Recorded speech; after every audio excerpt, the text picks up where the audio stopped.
함께 내일도 크리스마스라는 제목으로 함께 말씀을 나누도록 하겠습니다.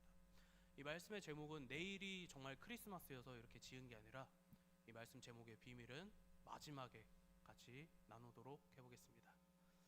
전 세계적으로 볼 때 1년 중에 가장 크게 기뻐하고 시끌벅적하게 보내는 날은 크리스마스입니다. 크리스마스는 예수님을 믿는 우리만 특별하게 보내는 것이 아니라 예수님을 믿지 않는 사람들도 크리스마스를 화려하고 기쁨으로 보내고 있습니다. 제가 크리스마스 때 가장 좋아하는 장소는 저기 잠실역입니다. 거기 가면 롯데타워가 크게 있는데 그 앞을 엄청 화려하고 예쁘게 꾸며놨습니다. 그래서 그 장소를 참 좋아합니다. 이렇게 크리스마스는 우리뿐만 아니라 모든 세상 사람들도 다 기쁨으로 크리스마스를 즐깁니다. 그렇다면 우리는 언제부터 이 크리스마스를 기쁨으로 큰 기념일로 보내게 되었을까요? 약 80년 전에 우리는 해방되어서 독립국가로 되었고 정부가 세워졌습니다. 그리고 여러 가지 법들이 생겨났는데 우리 어르신들이 아직 기억하실 법이 한 가지 있을 겁니다. 바로 통금입니다. 통행금지. 자, 통금하니까 이제 고개를 끄덕이시는 분도 있고, 사실 저는 통금을 겪어본 세대가 아니라서 글로만 들었습니다. 네, 이 통행금지는 지정된 시간이 지나면은 밖으로 다닐 수 없고 그 시간에 돌아다니면은 경찰들이 잡아가고 그랬다고 글로 전해 들었습니다. 저는 네, 지금은 이해할 수 없는 그러한 시스템이 그 당시에는 있었습니다. 그런데 이러한 통금이 1년 중에서 딱 하루 해제되는 날이 하루가 있었습니다. 그날이 바로 크리스마스였습니다. 네, 기독교 신자였던 초대 대통령인 이승만은 크리스마스라는 날을 공식화하였고 그날을 휴일로 지정하였고 그날 단 하루에 하나여서 통금을 해제하였습니다. 그래서 시간적 제한에 의해서 마음껏 돌아다니지 못하였던 사람들이 그날 하루 충분한 자유를 누리고 기쁨을 누렸습니다. 우리 어르신들도 지금 그때를 생각하시면서 맞아, 그때 하루 돌아다닐 수 있었지 추억하실 것입니다. 그래서 그날을 사람들은 기다렸고 또 그날 하루를 충분히 즐겼었습니다. 그때부터 우리나라에서는 크리스마스를 아주 기념적인 날로 보내었습니다. 저는 아까도 말한 것처럼 그 시대를 살지 않았기 때문에 통금의 자유를 누리는 그 기쁨은 전혀 모릅니다. 저뿐만 아니라 오늘날을 살아가고 있는 대부분의 사람들도 그러할 것입니다. 그러나 시대가 지나도 통금이 무엇인지 몰라도 변하지 않는 것은 크리스마스가 기쁨의 날이라는 것입니다. 우리가 크리스마스를 상상할 때에는 흰 눈이 내려와서 화이트 크리스마스였으면 좋겠다. 또 화목하고 다정한 분위기 속에서 좋아하는 사람들과 어울려서 선물을 교환하고 반짝반짝이는 전구와 트리로 꾸며진 그러한 크리스마스 분위기를 상상하고 즐깁니다. 저도 그렇습니다. 저도 겉으로는 티를 많이 내지 않지만 크리스마스를 참 좋아합니다. 저는 10월 달부터 캐롤을 들으면서 크리스마스를 3달 전부터 준비하고 있습니다. 그러면서 포근하고 그 아름다운 그 모습을 상상하곤 합니다. 우리 그리스도인들은 크리스마스에 모여서 예배를 드립니다. 그리고 마찬가지로 내일 모여서 함께 예배를 드립니다. 하지만 예배가 끝나면은 우리는 다른 평범한 휴일과 다르지 않게 일상을 보내고 크리스마스가 지난 12월 26일부터는 크리스마스가 있었던 것도 잊은 채 바로 그 분위기와 기쁨을 잊고 살아갑니다. 그러면서 다시 내년 크리스마스를 맞이하는 우리를 볼 수는 있습니다. 우리는 항상 크리스마스가 지나고 신년을 준비하면서 크리스마스는 항상 짧게 지나갑니다. 여기 옆에 있는 성탄트리도 어느 순간 갑자기 사라지고 우리가 크리스마스가 언제였지? 맞다, 그때 크리스마스 이렇게 했었지 라는 마음으로 순식간에 지나가게 됩니다. 그러나 크리스마스는 결코 우리가 짧게 기간은 보낼지라도 그 의미는 결코 짧게 보낼 수 없는 것입니다. 하나님의 백성, 신자된 우리들은 크리스마스라는 이 하루, 날보다 크리스마스가 가지고 있는 그 의미가 무엇인지 그 의미를 마음에 품고 살아가야 한다는 것입니다. 그래서 오늘 말씀을 통해서 그 크리스마스의 의미가 무엇인지, 우리는 크리스마스를 어떻게 맞이하고 보내고 보내줘야 하는지를 함께 나눠보도록 하겠습니다. 우리 1절과 2절에 보면은 당시 상황과 배경을 말해주고 있습니다. 누가복음의 특징이라고 하면은 이 누가복음은 이방인들에게 복음을 전하기 위해 기록된 책입니다.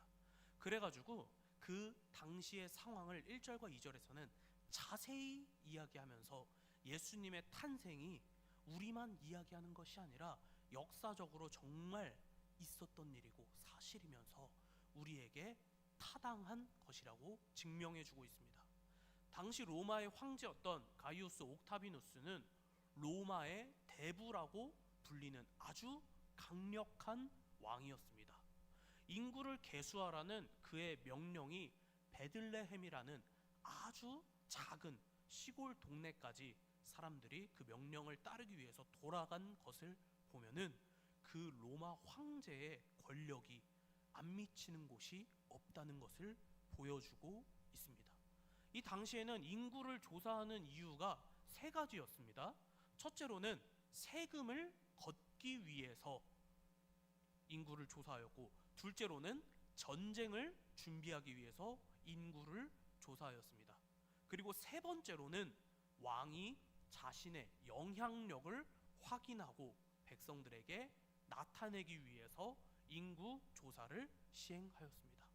이 당시에는 정확한 어떤 이유로 인구 조사를 하려는지는 모르겠지만 이 일로 인해서 요셉과 마리아도 요셉의 고향인 베들레헴으로 돌아갔습니다.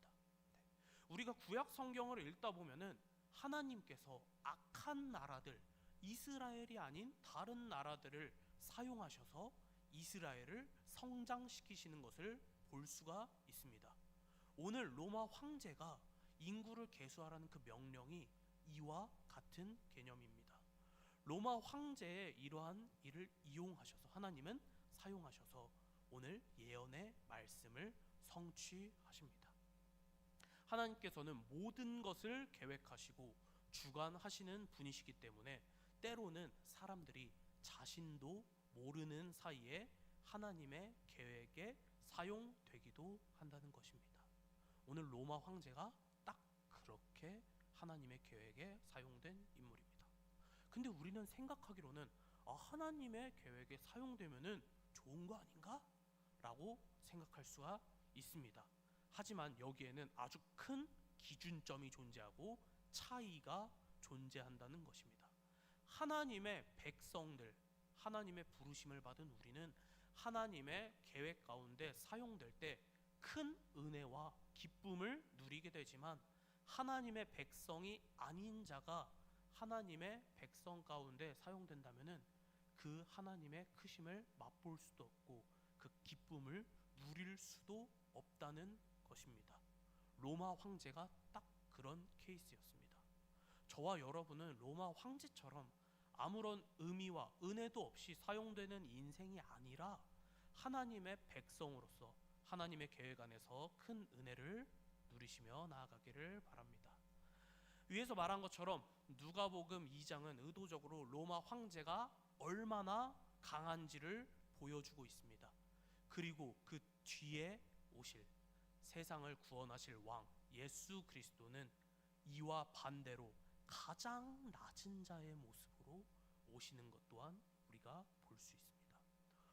사람들은 로마의 힘과 부가 영원할 것이라 생각하였지만 결국 로마는 무너졌고 당시 가장 낮은 자의 모습으로 오신 겸손의 왕으로 오신 예수 그리스도의 복음은 지금까지 이어져 우리에게 전해졌습니다.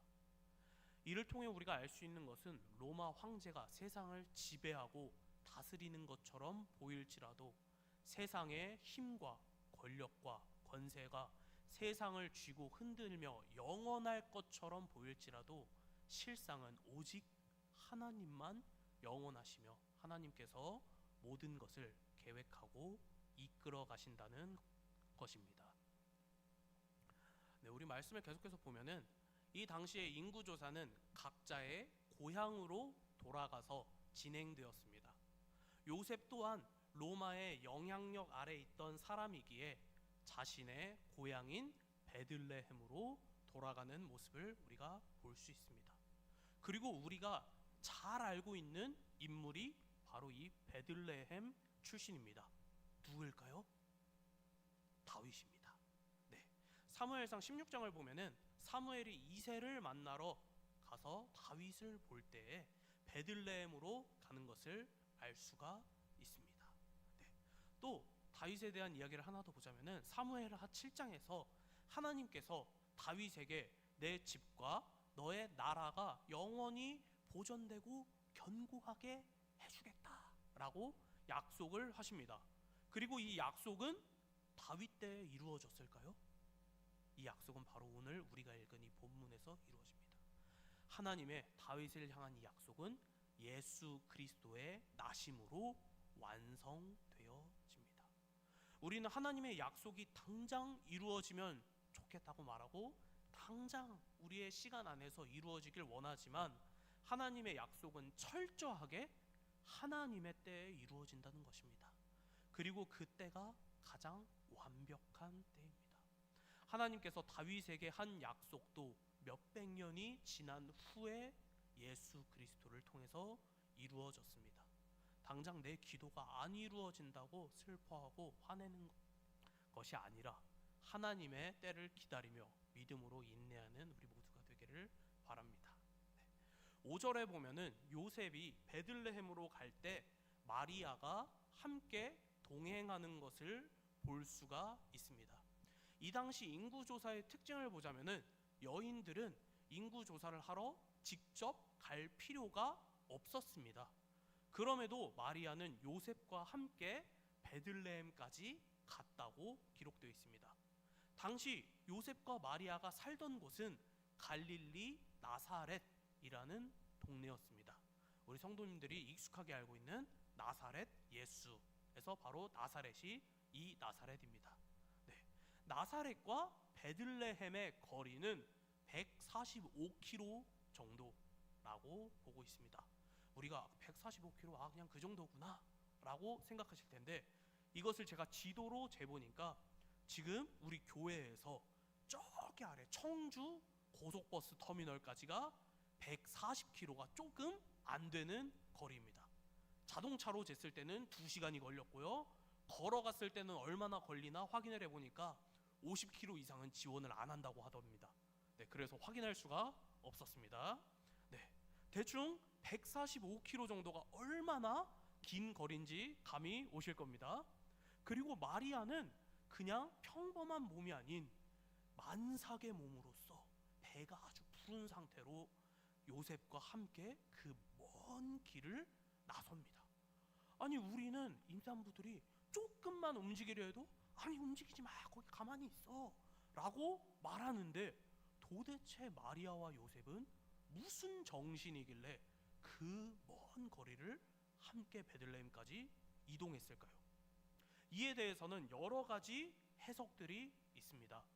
하지만 오늘 말씀을 준비하면서 이거구나 라고 타당하게 생각된 해석은 바로 하나님의 약속을 준비하기 위해서였다는 것입니다. 요셉과 마리아는 마태복음과 누가복음 1장에서 천사를 통하여서 예수 그리스도의 나심을 미리 말씀을 받았습니다. 그래서 예수님께서 바로 예언의 메시아임을 알고 있었습니다. 그래서 이들은 하나님의 약속을 준비하기 위해 그 멀고도 힘든 길을 기쁨으로 간 것입니다. 가끔 우리는 신앙생활하면서 살짝 자포자기의 마음으로 하나님이 이 정도는 알아서 하시겠지 라는 마음을 가질 때도 있습니다. 우리 성도님들은 안 그러신 것 같은데 표정 보니까 저는 자주 그럽니다. 네. 이거는 하나님이 하셔야지.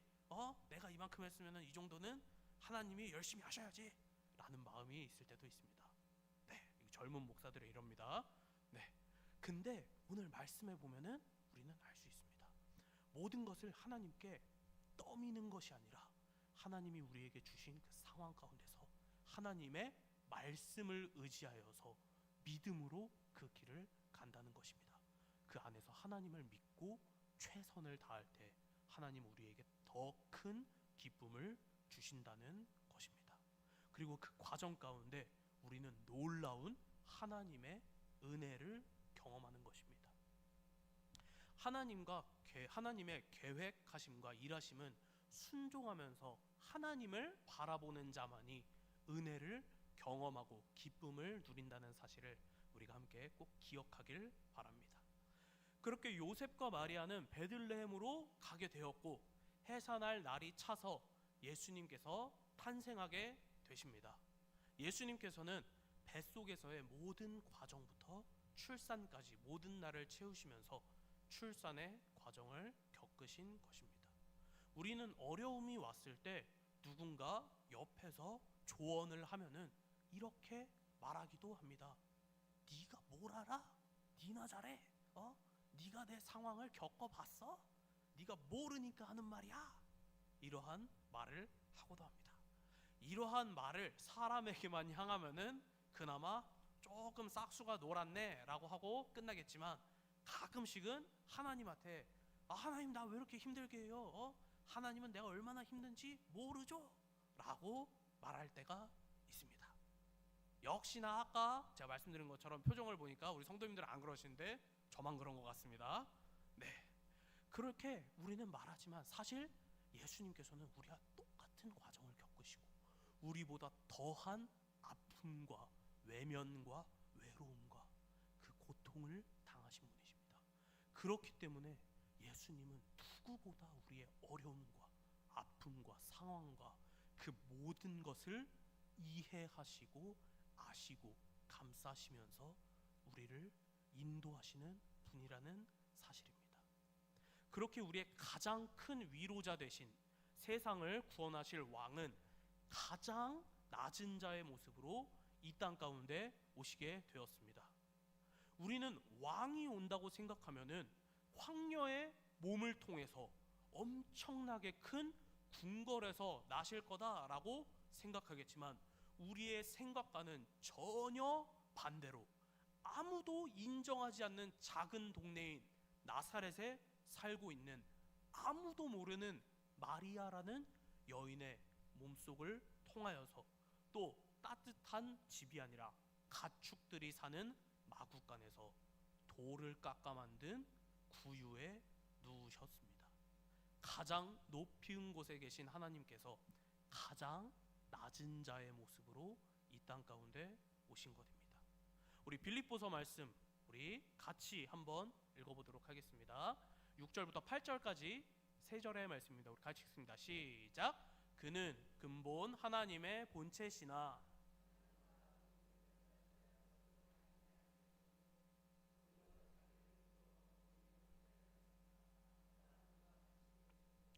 사람의 모양으로 나타나 자기를 낮추시고 죽기까지 복종하셨으니 곧 십자가에 죽으심이라. 아멘. 예수 그리스도의 이 땅 가운데 오신 성육신은 낮아지심이 더 이상은 내려갈 곳이 없는 곳까지 내려간 것입니다. 예수님께서는 이 땅 가운데 오신 이유가 명예와 존중과 어떤 높음을 위해서 오신 것이 아니라 자신을 주시기 위하여서 직접 종이 되기 위하셔서 이 땅 가운데 오신 것입니다. 그렇기 때문에 가장 화려한 모습이 아니라 가장 강한 모습이 아니라 가장 낮은 자의 모습으로 가장 비참한 자의 모습으로 우리에게 오신 것입니다. 그리고 빌립보서 2장 5절은 우리에게 이렇게 말합니다. 제가 읽겠습니다. 너희 안에 이 마음을 품으라 곧 그리스도 예수의 마음이니. 아멘. 예수님께서는 아래로 내려가는 낮은 자의 모습으로 이 땅 가운데 오셨고 계속해서 그렇게 낮아지는 모습으로 살아가고 계십니다. 그 당시에나 지금에나 세상의 이치는 계속해서 높아지기를 원하고 우리는 계속해서 높은 곳을 향해 달려가고 있습니다. 이러한 것은 세상뿐만이 아니라 이 자리에 모인 우리도 예수 그리스도를 따른다고 하는 우리 모든 기독교 신자들도 그러한 마음이 우리 한켠에 있습니다. 그래서 우리가 기도할 때 우리 잘 되게 해주세요, 이것 주세요, 저것 주세요 하는 기도로 가득 채워져 있는 것을 우리가 볼 수 있습니다. 근데 이러한 모습은 중언부언하여 기도하는 바리새인들의 모습과 크게 다르지 않다는 것입니다. 저도 이러한 시대에 태어나서 제 마음에도 올라가고 싶은 마음이 있습니다. 근데 이러한 말씀을 준비하면서 계속해서 예수님, 하나님께서는 낮아져야 된다 이렇게 말씀하시니 저도 기도할 때 되게 애매합니다. 저도 막 집 달라, 차 달라, 예쁜 여자 만나서 아주 돈 많고 예쁘고 착한 여자 만나서 편안하게 결혼하게 해주세요, 이런 기도 하지도 못합니다. 참 애매하게 기도해야 합니다. 하나님이 예비하신 좋은 사람 주세요, 이런 식으로 애매하게 기도하고 있습니다. 그럼에도 여러분과 저는 하나님의 말씀을 기억하면서 빌립보서 2장 5절의 말씀처럼 우리가 예수 그리스도께서 우리에게 보여주신 그 낮은 자의 모습, 섬김의 모습을 따라가야 한다는 것입니다. 이러한 예수 그리스도의 나심은 가장 먼저 천사들을 통하여서 목자들에게 전해지게 됩니다. 우리는 성경을 통해 글과 상상으로만 목자들을 접했기 때문에 목자 하면 아주 익숙하고 친근한 이미지를 떠올리게 됩니다. 하지만 이 당시에 목자들이 받는 대우는 전혀 그렇지 않았습니다. 지금도 말로는 직업에 귀천이 없다 말하지만 말하면서 사람들이 꺼려하는 직업들이 분명히 존재합니다.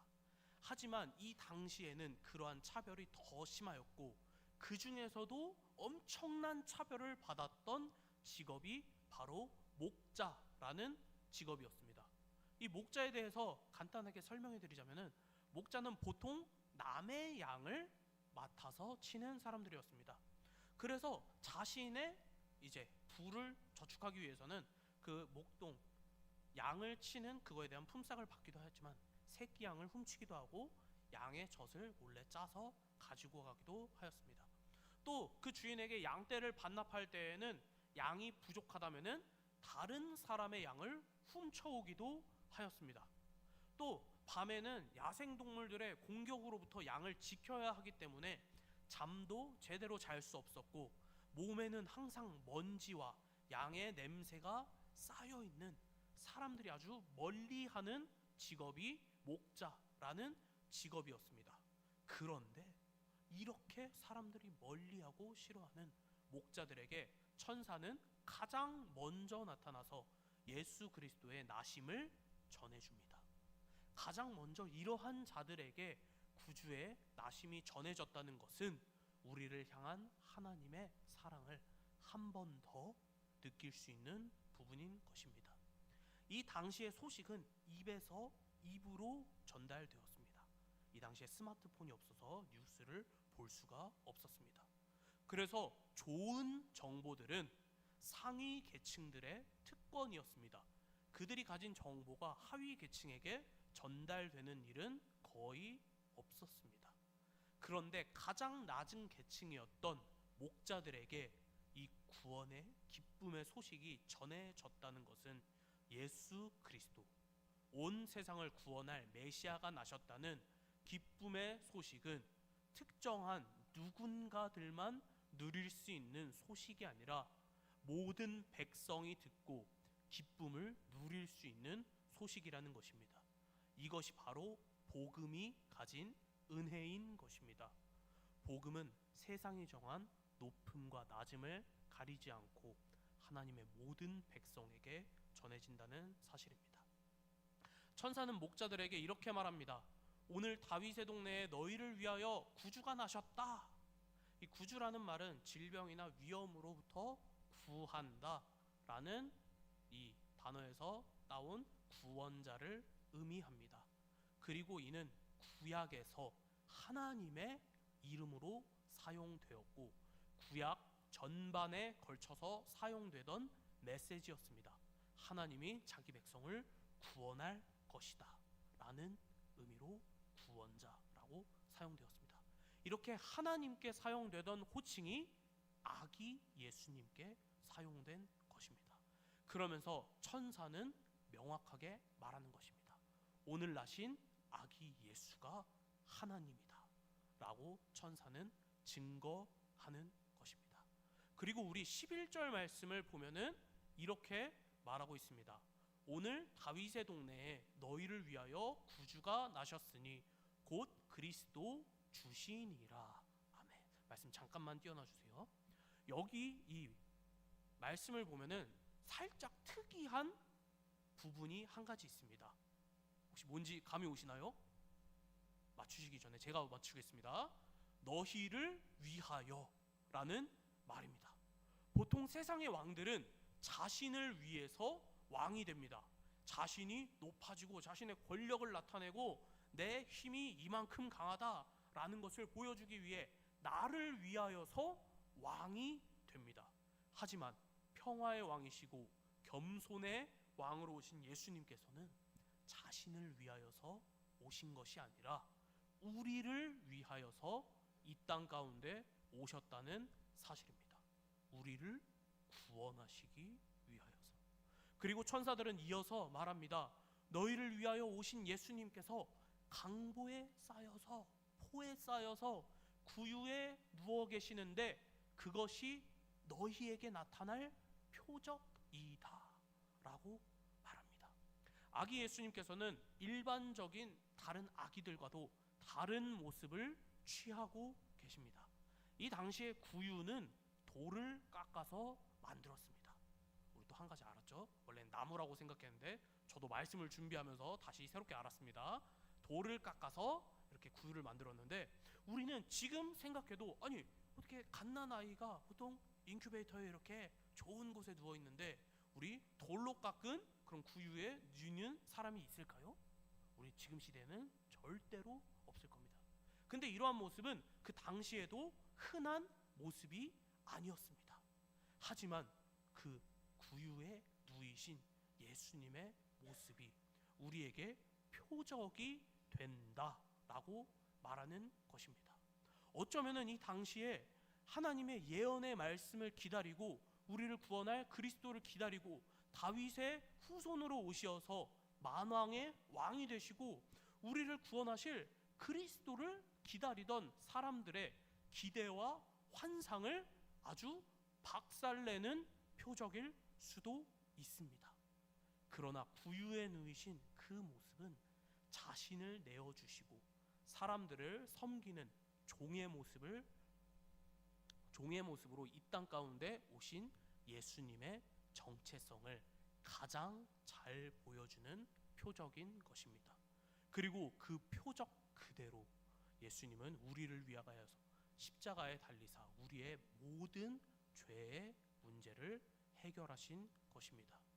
우리는 예수님을 믿으면서 더 큰 표적과 이적과 기적을 구하지만 예수님께서 우리에게 주신 가장 귀한 표적은 바로 구유에 누이신 겸손의 왕이시라는 사실입니다. 예수 그리스도께서는 가장 낮은 자의 모습으로 이 땅 가운데 오셨습니다. 우리는 강함은 강함으로 맞서야 된다라는 생각을 가지고 있습니다. 그러나 예수님께서는 가장 강한 힘의 상징이었던 로마 황제와는 완전히 반대되는 모습으로 가장 낮은 자의 모습으로 우리에게 오셨습니다. 우리를 구원하실 왕이 가장 약해 보이고 가장 낮은 모습으로 온다는 것은 이 세상의 논리와 이치로는 설명할 수도 없고 이해할 수도 없는 것입니다. 그러나 그것이 우리가 믿는 바요 우리의 증거가 된다는 것입니다. 이것이 바로 약함이 강함을 이기는 하나님의 방법인 것입니다. 하나님이신 예수님께서 가장 낮아지신 성육신의 사건을 두고 천사들은 13절과 14절에서 이렇게 노래합니다. 제가 읽겠습니다. 호련히 수많은 천군이 그 천사와 함께 하나님을 찬송하여 이르되 지극히 높은 곳에서는 하나님께 영광이요 땅에서는 하나님이 기뻐하신 사람들 중에 평화로다 하니라. 아멘. 천군과 천사가 모여서 노래합니다. 아니, 우리 천사가 모여서 노래하는 건 이해가 되는데 천군, 하나님의 군대가 잔뜩 모여서 노래하는 이유는 뭘까요? 천군이 모여서 노래했다는 것은 전쟁에서의 노래를 의미합니다. 그리고 여기서 부르는 노래는 노래 중에 우리 힘내자 이런 노래가 아니라 승전가, 우리가 이미 이겼다 하는 노래를 부르는 것입니다. 그렇습니다. 예수님께서 이 땅에 오심으로 이미 죄와 사망과의 전쟁은 승리로서 끝난 것입니다. 그래서 예수 그리스도가 이 땅에 오신 것이 하늘에는 영광이 되고 하나님의 구원하심을 입은 우리에게는 평화가 되는 것입니다. 이미 이기셨기 때문에, 이미 승리하셨기 때문에 예수님이 나심과 동시에 전쟁은 끝이 난 것입니다. 그리고 이 평화와 기쁨은 단회적인 것이 아니라 계속해서 우리 마음에 평화가 되고 기쁨이 되는 것입니다. 즉 예수 그리스도의 나심은 죄와 사망으로부터의 승리로 이어져서 우리에게 영원한 생명과 소망과 기쁨이 된다는 것입니다. 세상의 눈과 세상의 기준으로 볼 때에는 가장 초라하고 가장 작은 탄생이지만 하나님의 계획 가운데에서는 가장 큰 승리이며 우리에게는 가장 큰 은혜가 된다는 사실입니다. 이제 말씀을 정리하려고 합니다. 크리스마스는 기쁨의 날입니다. 예수님께서 우리를 구원하시기 위해 이 땅 가운데 오신 귀한 날임과 동시에 이미 죄와의 전쟁에서 이기심을 확정하신 날입니다. 그렇기 때문에 구원받은 우리에게는 잊을 수 없는 날이 바로 크리스마스인 것입니다.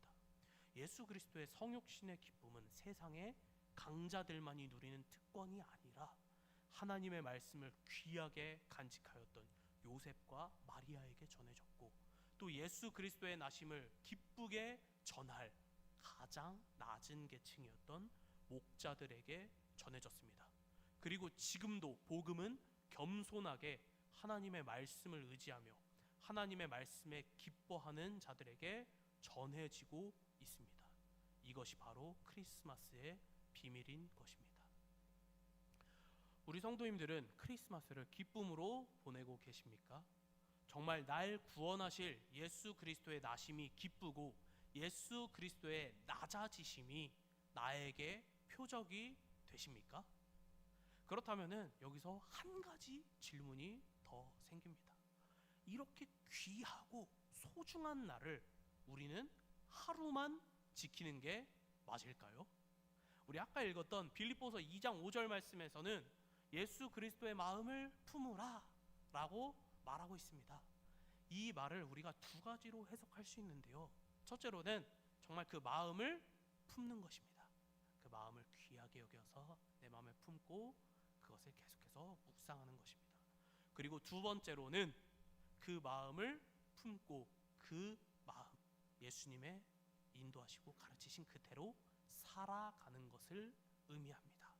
이 두 가지를 종합하자면은 매일 예수 그리스도의 낮아지심을 묵상하며 구원의 기쁨 가운데 그 모습대로 살아갈 것을 요구하고 있는 것입니다. 원래는 딱 이 타이밍에 노래 하나 듣고 마치려고 했었습니다. 하지만 저작권 문제와 여러 가지 사정으로 인해서 그 노래의 구절을 제가 읽어드리겠습니다. 노래는 각자 이제 귀가하시면서 들어보시기 바랍니다. 박수진이라는 가수가 부른 Everyday Christmas라는 노래입니다. 이 노래의 가사를 보면은 내 마음에 주님이 태어나시니 내겐 매일매일 크리스마스 이전 것은 지나가고 새 것이 되니 내겐 아침마다 뉴 이어. 박수진이라는 가수의 Everyday Christmas였습니다. 그렇습니다. 크리스마스의 기쁨, 성육신의 사건은 단회적인 그 날만을 기념하여 지키는 날이 아니라 우리 안에 예수님께서 태어나시고 피어나시니 우리의 매일의 삶이 예수님이 태어나신 크리스마스가 되는 것입니다. 지금도 밖에 나가면은 거리와 여러 많은 곳에서는 많은 반짝이는 전구들과 크리스마스 트리로 아름답게 꾸며져 있습니다. 그리고 세상 사람들은 지금 이 시간에 예수님께서 이 땅 가운데 오신 이유와 이미 죄와의 전쟁에서 승리하셨다는 그 사실을 모른 채 다른 기쁨을 누리고 있습니다. 우리 성도님들은 그 다른 기쁨을 누리는 것이 아니라 우리는 제대로 된 예수 그리스도가 이 땅 가운데 오신 참된 의미를 기억하면서 이미 우리를 위해서 이 땅 가운데 오시고 전쟁에서 승리하신 예수 그리스도를 기억하시기 바랍니다. 그리고 우리의 마음을 아름다운 전구와 트리로 꾸며놓고 예수님 오늘도 내 마음에 태어나시고 피어나시옵소서. 크리스마스인 내일이 지나고 12월 26일 아침에 눈을 떴을 때에도 예수님 오늘도 내 마음에 피어나시고 태어나시옵소서 라고 기도하면서 우리가 그 구원의 기쁨을 잊지 않고 매일매일이 크리스마스인 것처럼 살아가는 저와 여러분이 되기를 기도합니다. 아멘. 기도하겠습니다. 거룩하신 하나님 아버지 감사합니다. 우리를 위하여서 겸손의 왕으로 이 땅 가운데 오신 주님, 우리가 성탄의 참된 기쁨, 그 구원의 기쁨을 누리며 살아가는 우리 모두가 되게 인도하여 주시옵소서. 감사드립니다. 예수님의 이름으로 기도드립니다.